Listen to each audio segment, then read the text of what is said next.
Numbers chapter 11. Now the people complained about their hardships in the hearing of the Lord. When he heard them, his anger was aroused. And fire from the Lord burned among them and consumed some of the outskirts of the camp. When the people cried out to Moses, he prayed to the Lord, and the fire died down. So that place was called Taberah, because fire from the Lord had burned among them. Quail from the Lord, the rabble with them, began to crave other food. And again the Israelites started wailing and said, if only we had meat to eat.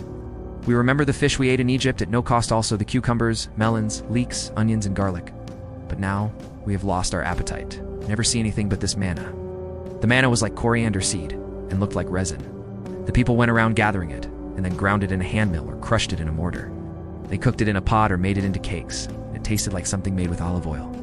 When the dew settled on the camp at night, the manna also came down. Moses heard the people of every family wailing, each at the entrance to his tent. The Lord became exceedingly angry, and Moses was troubled. He asked the Lord, why have you brought this trouble on your servant?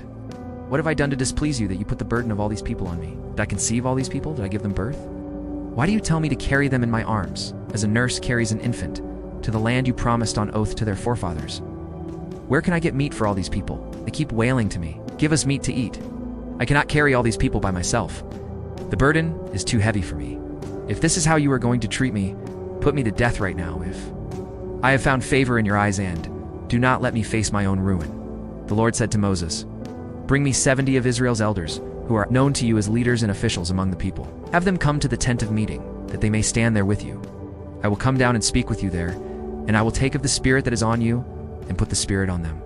They will help you carry the burden of the people so that you will not have to carry it alone. Tell the people, consecrate yourselves in preparation for tomorrow, when you will eat meat. The Lord heard you when you wailed.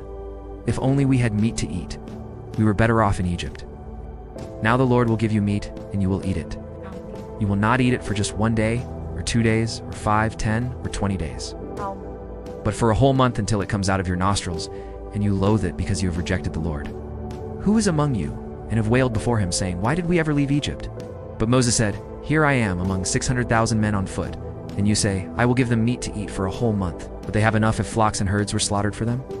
Would they have enough if all the fish in the sea were caught for them?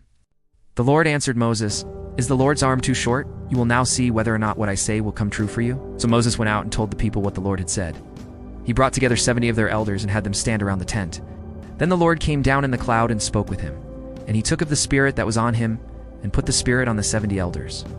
When the Spirit rested on them, they prophesied, but they did not do so again. However, 2 men, whose names were Eldad and Medad, had remained in the camp. They were listed among the elders, but did not go out to the tent. Yet the Spirit also rested on them, and they prophesied in the camp. A young man ran and told Moses, Eldad and Medad are prophesying in the camp.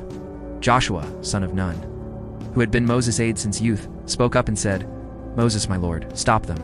But Moses replied, are you jealous for my sake? I wish that all the Lord's people were prophets, and that the Lord would put his Spirit on them. Then Moses and the elders of Israel returned to the camp. Now a wind went out from the Lord and drove quail in from the sea. It brought them down all around the camp to about 3 feet above the ground, as far as a day's walk in any direction. All that day and night, and all the next day, the people went out and gathered quail. No one gathered less than 10 homers. Then they spread them out all around the camp. But while the meat was still between their teeth and before it could be consumed, the anger of the Lord burned against the people, and he struck them with a severe plague. Therefore, the place was named Kibroth Hattaavah, because there they buried the people who had craved other food. From Kibroth Hattaavah, the people traveled to Hazeroth and stayed there.